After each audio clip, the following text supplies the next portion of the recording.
Fala pessoal, nesse vídeo nós vamos criar um iterável e iterator aqui, sim, criar do zero com a nossa própria classe, utilizando os protocolos do Python. E por protocolos eu falo métodos mágicos, você vai entender aqui ao longo do vídeo. Eu recomendo fortemente que você siga esse vídeo comigo, que você vai... Quando eu mostro isso, como que funciona isso aqui para as pessoas, elas geralmente se surpreendem, tá?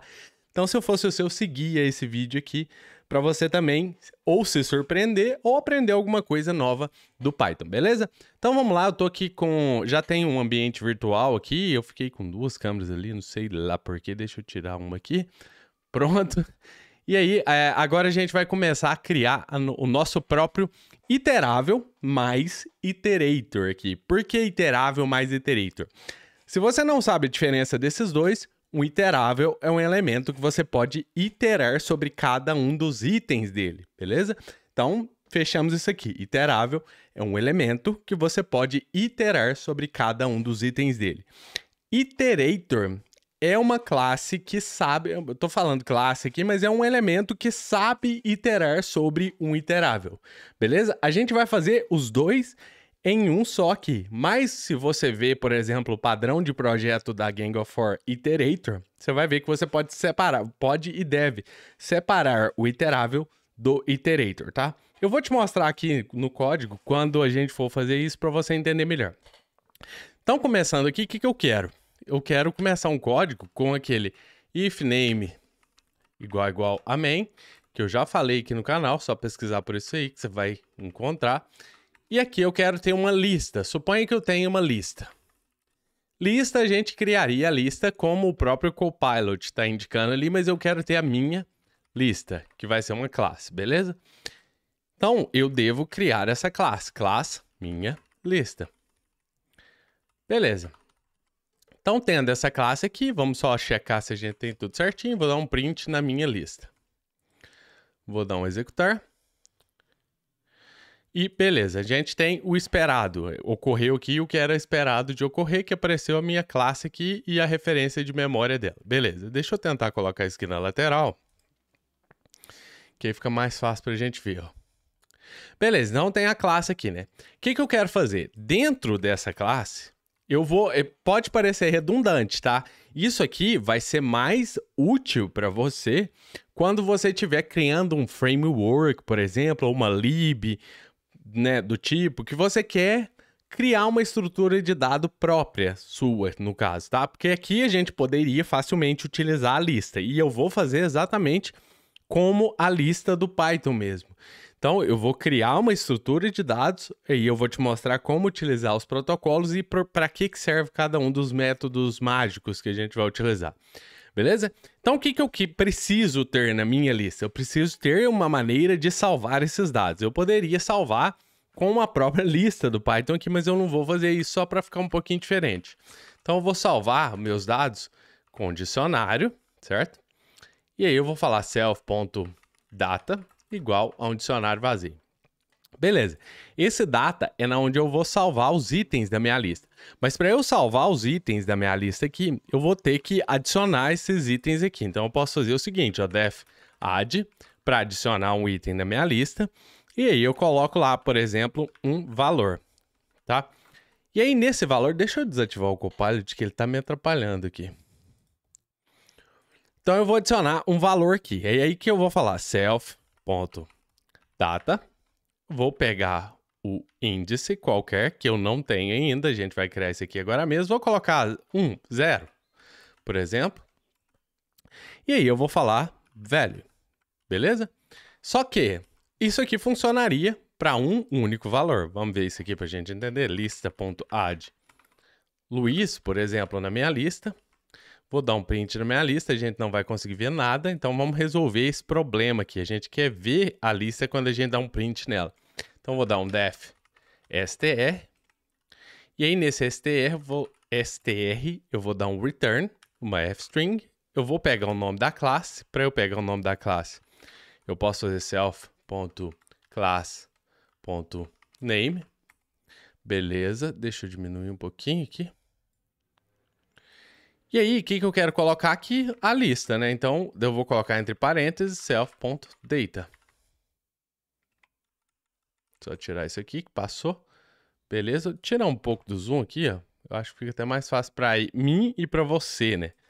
Beleza, agora se eu der executar o meu código, o print na lista mostra a minha lista e o valor que tem nela, que no índice 0 tem o valor Luiz, que é o que eu passei nesse método add aqui.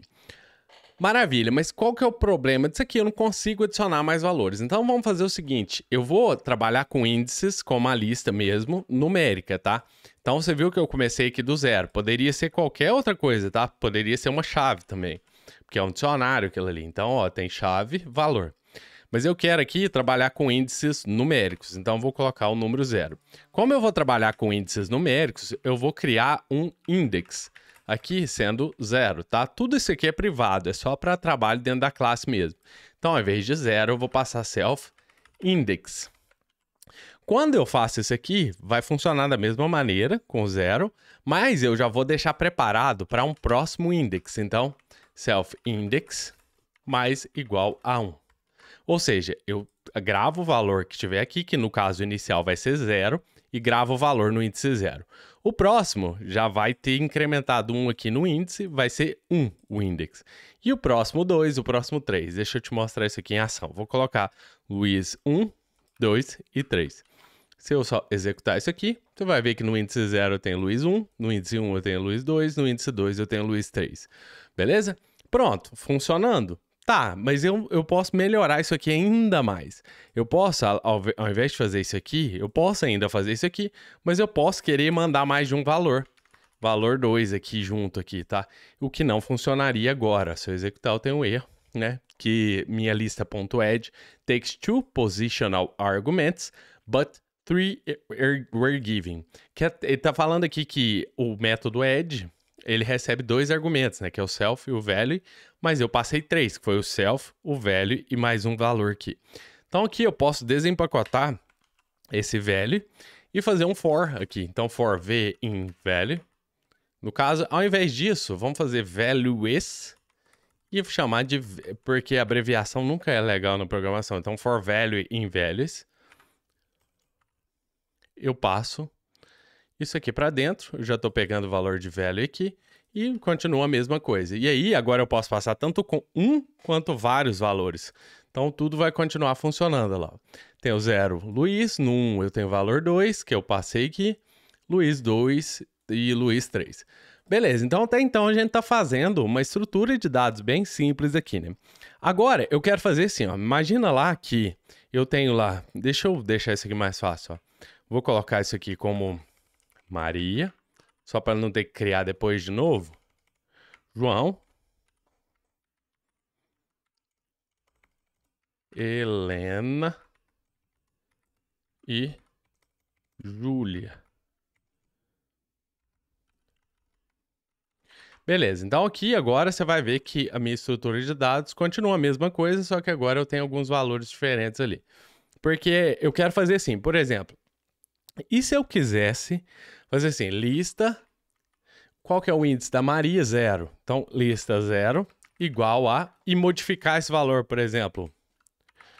Ao invés de Maria, eu quero colocar o Pedro aqui, nesse índice. Vamos ver o que acontece? Se eu executar, você vai ver que agora o meu object does not support item assignment. Beleza? Por que isso aconteceu? Porque eu não tenho um método aqui dentro que fala que eu posso fazer isso.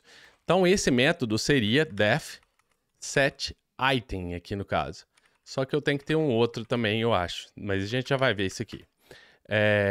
Nesse set item, eu vou receber o índice, que eu estou manipulando, e o valor.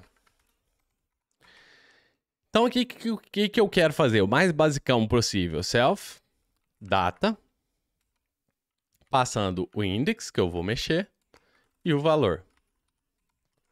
Beleza? E aí vamos executar para a gente ver o que a gente tem. Olha só que interessante. O índice 0 era Maria, mas agora é Pedro, tá vendo? Então, a gente, só de colocar esse método aqui, a setItem, ele já funciona, tá vendo? Pedro, no caso. Se eu comentar isso aqui e executar, você vai ver que volta a ser Maria, que é o primeiro índice que a gente colocou lá. Beleza, agora vamos, na lógica, vamos fazer o seguinte. Se eu der um print no lista 0, o que acontece? lista 0. Se eu executar isso aqui, object is not subscriptable. É a mesma mensagem quase, só que ao invés de set, agora eu estou tentando fazer um get, né, no caso. Então eu deveria fazer get item. E o get item só recebe o index e retorna isso aqui, o dado com o índice. Beleza? E aí, executando, agora a gente tem Pedro aqui e embaixo a gente deu um outro print aqui na nossa lista. Você vai ver que se eu mudar isso aqui de ordem, aqui ainda vai ser Maria, porque eu não tinha mudado ainda. Então, ao invés de Pedro, é Maria. Beleza? Então, você está vendo que os métodos mágicos têm alguns protocolos. Dependendo do que você vai utilizar, você vai querer fazer isso aqui, tá? Só que tem um grande porém. E se eu vier aqui e falar, eu quero o índice 10, que não existe? Ele vai falar aqui error 10, mas esse erro não me fala nada no caso. Ele tá só me falando assim, que error 10, porque não existe essa chave 10 no meu data aqui. Que pra gente seria index, né? Seria índice, porque a gente tá falando em um iterável, né? Então, o que a gente pode fazer aqui? Um negócio interessante que a gente pode fazer é o seguinte. A gente pode checar aqui na hora de fazer o get item, né, no caso, para a gente checar se o índice existe. Mas aí também eu posso fazer isso aqui, ó, né, no caso. Por exemplo, eu posso errar no outro lugar, no set, e executar. E aí eu estaria criando um novo índice aqui, tá vendo? No set item. O que não é o caso que eu quero fazer, tá? Então, o que eu quero fazer? Eu vou fazer o seguinte, uma coisa mais prudente seria eu vir aqui, criar um método, check index. Eu posso receber aqui o index e checar se ele existe. E aí eu posso falar, if not, self.data .get index, quer dizer, index aberto, sim? Se não tiver esse index, eu vou dar um raise index error, falando que index, ou colocar uma template strings, index does not exist on date. Vou colocar só do not exist. Beleza? Agora, o que vai acontecer? Vai acontecer um erro ainda, quando eu tentar mexer num índice que não existe, mas em todos os lugares. Aliás, eu tenho que usar o método, né? Então, se eu falar self.check index, e no de baixo aqui também é a mesma coisa. Então, aqui, mesma ideia. E aí, executando, se eu voltar e colocar um índice 10, vai acontecer um erro, é claro, mas agora pelo menos o erro informa. Index error, index 10 does not exist. Beleza? Então, pronto. Feito aqui. Agora, a gente pode partir para outras coisas interessantes também. Por exemplo, e se eu quisesse falar, tá, agora eu quero fazer um del lista 0. Quero deletar o Pedro ali, que é o primeiro índice. Você concorda comigo que eu poderia deletar mesmo o item daqui de dentro, só que para eu deletar um item de uma lista do jeito que a gente está fazendo aqui, eu teria que reorganizar os índices. E isso gera um problema computacional, além de gerar transtorno também para quem está usando a lista, porque às vezes você está usando o índice ali, esse índice muda. Então, eu não quero isso. O que eu quero fazer? Se a pessoa deletar alguma coisa desse índice, eu vou colocar o índice como none. Só. Simples assim. Poderia, como eu te falei, deletar ele, mas ia gerar um transtorno para reorganizar os índices. Então, eu não vou fazer isso. Então, o que eu vou fazer vai ser o seguinte. Eu preciso de um outro método. Ó, tem set item, get item. Agora, eu quero o método del item. E aí, o del item, mesma coisa aqui, só que aqui eu vou falar o seguinte. Self data index igual a none. Beleza? Mesmíssima ideia. E aí, executando, você vai ver que o índice 10 não existe aqui. Por que eu coloquei o 10 aqui de novo? Não me lembro, mas se eu fizer aqui, ó, e der um print na lista aqui embaixo, se eu executar, ó, você vai ver que o primeiro índice, que é o 0, tá como none aqui, porque eu dei um del nele. Se eu tirar esse del daqui, ele volta a ser Pedro, beleza? E se eu tirar isso aqui daqui, ele volta a ser Maria lá em cima. Beleza, então a gente fez basicamente um CRUD aqui, né, na nossa estrutura de dados. Só que ainda falta o principal, que é o que a gente falou, né? A gente precisa também ter um iterator aqui. Por que que eu preciso de um iterator?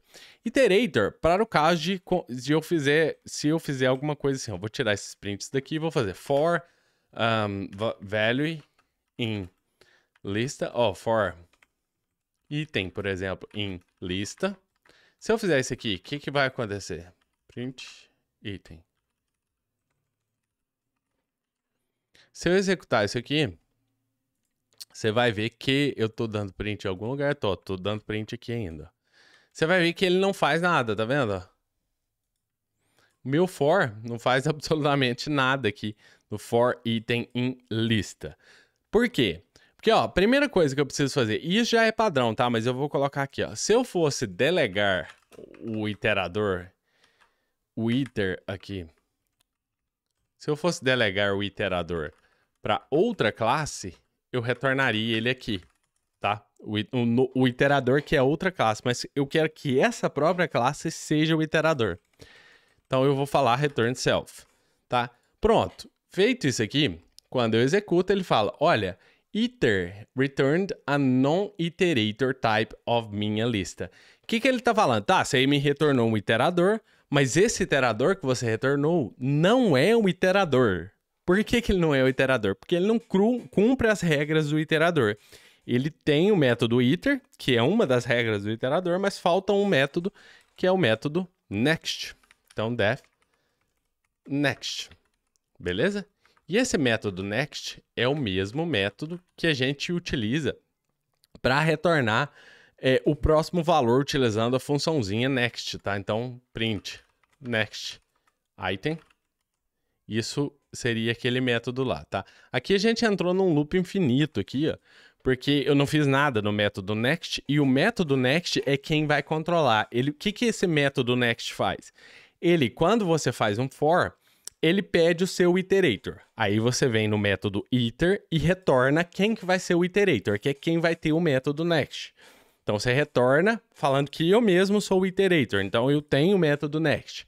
Aí ele vai chamar o for vai chamar o método next do seu iterator, que é essa classe aqui mesmo. E esse método next, para falar para o for parar de executar, olha, terminei, ele tem que levantar uma exceção de stop iteration, tá? No caso, eu vou te mostrar aqui como que isso funciona. Aqui, ó, no método next, o que que eu quero fazer? Primeira coisa é criar um next index aqui, tá? Porque eu preciso ter um índice de controle do próprio next aqui, tá? Como assim? Por exemplo, eu tenho um índice aqui, 0, né, no caso. Esse índice está controlando aqui os dados que serão adicionados na minha lista. Então, eu não vou usar esse aqui, eu vou criar um outro índice como 0, inicialmente. E esse next índice, ele vai ser quem vai controlar o for. Então, nesse next índice, ele vai começar como 0. Aí eu vou chamar um 1, 2, 3, 4, 5, até que ele atinja a quantidade de índices que eu tiver aqui. Tá? Então, quando ele tiver aqui, igual esses dois valores aqui, aí o que que eu vou fazer? Vou levantar uma exceção de stop iteration para o for parar. Vou te mostrar isso aqui em ação. Eu vou fazer assim, ó, if self.nextIndex for maior ou igual ao self.index. Aí eu vou dar um raise stop iteration, tá? Só de eu fazer isso aqui, se eu executar, ele vai, nesse momento aqui ele continua ainda com problema por algum motivo. Se o self.nextIndex for maior ou igual ao meu index, tá certo? Raise stop iteration. Tá, deixa eu retornar. Ah, tá, já sei. O meu next index ali, ó, deixa eu voltar ao zoom como tava. O meu next, não era o zoom, foi a fonte que eu mexi aqui sem querer. O meu next index aqui, eu vou ter que ainda que controlar algumas coisas. Primeira coisa, antes de levantar a stop iteration, eu vou zerar ele de novo para que eu consiga executar novamente o for, tá? Porque se eu não zerar isso aqui, eu vou ter um iterador que vai ser consumido totalmente e não vai voltar no início. Então aqui, O que eu vou fazer? Eu vou fazer um self.nextIndex. Vai ser mais igual a 1. Tá? Deixa eu pegar o valor primeiro, antes de somar mais um no next. Value igual a self.data.get self.nextIndex. Vai pegar primeiro o 0, depois vai somar mais um nele, e depois vai return value. Beleza, agora eu acho que vai dar certo. Então, executando, beleza. Então, o que que acontece? Ó, o primeiro tá none aqui, tá? O segundo... Deixa eu tirar isso aqui, porque tá levantando a exceção ali. Tá, já volta ali. Ó, o primeiro tá none, porque a gente deu um del no Pedro aqui. Deixa eu apagar isso aqui. Ó, primeiro Pedro, segundo João, Maria e Helena. Se eu executar o for de novo, ele deve funcionar, porque eu zerei o... Quando eu fui levantar a exceção de stop iteration aqui, ó, eu zerei o índice. Se eu não fizer isso aqui, eu não consigo fazer novamente o for. Ó. Você vai ver que eu só consigo fazer um for, porque eu já consumi todo o meu iterador aqui. Então, voltando isso aqui para 0, ele funciona novamente. Beleza, aqui o que eu estou fazendo? Quando eu chamo next, eu venho e checo se o next index é maior ou igual ao index. Se for, a gente termina o for. Se não for, a gente pega o valor, começando do 0. Depois a gente soma mais um no next index, só para garantir o próximo next que for chamado, e retorna esse valor. Então, só para você entender isso aqui de uma forma mais didática, você pode utilizar a função next, tá? No caso. Então, ó, se eu chamar next lista, aqui, ele me traz o primeiro item. Isso é o que o for faz. No segundo, ele traz o segundo item, tá vendo? Porque é por conta desse next aqui. O terceiro, executando, ele me traz o terceiro item, depois o quarto, beleza. E se eu chamar mais uma vez o next, assim como acontece em qualquer iterator do Python, se eu chamar de novo, ele levanta uma exceção de stop iteration, beleza? Então é basicamente isso aqui que a gente tem no nosso iterator ali no caso, tá? Então deixa eu só voltar essas coisas aqui, como estavam, para você ver, tá? Então, ó, o que que a gente tem? A gente acabou de criar uma lista onde a gente pode fazer qualquer coisa que a gente quiser fazer com uma lista normal. A gente faz com a nossa lista aqui. A gente pode criar, a gente pode editar, tá? Coisa, eu já falei disso, né? A gente pode editar aqui, ó, o índice 0, a gente edita. A gente pode fazer um print na nossa lista. Print, lista, total. E, enfim, isso é uma lista como se fosse uma lista comum do Python, tá? Só que, de quebra, a gente entendeu o protocolo do iterador, que seria utilizar o método iter e o método next. A gente aprendeu como fazer um set item, para a gente fazer um item subscriptable, né? No caso, como a lista com aquelas chaves lá no caso, colchetes, né? Com os colchetes. Então, set item, ele modifica ou cria um item. Get item, ele obtém o valor do item. E del item, ele deleta um item. E de quebra, a gente criou alguns métodos aqui também para adicionar valores aqui, tá? Eu vou fazer o seguinte, ó. Eu vou colocar esse código num gist aqui. De fato, eu estou fazendo isso aqui já agora. E eu vou disponibilizar aí no vídeo para você. Tá? Então, na hora que você entrar, olha lá embaixo que já vai estar disponível aqui esse gist para você. Então, pronto, eu já só copiar aqui agora. Editar, salvar, update. Beleza, ó, então prontinho aqui o nosso gist. Deixa eu ver se eu tenho algum navegador. Eu não tenho nenhum navegador aberto de cá. Bom, eu vou disponibilizar o link para você. Você vai ver que vai ser um gist do GitHub e aí você vai ter acesso a todo esse código aqui, tá? Como eu te falei, é super interessante que você utilize isso aqui, ou então pelo menos entenda como isso aqui funciona, porque isso aqui costuma abrir muitas portas para quem está começando na programação com Python, tá? Para entender como for funciona, entender o que é um iterável, o que é um iterator no caso, enfim, fazer os protocolos do próprio Python para você entender melhor a linguagem, tá? Se você gostou, dá um joinha aí pra gente, se inscreve no canal e eu te vejo no próximo vídeo. Grande abraço!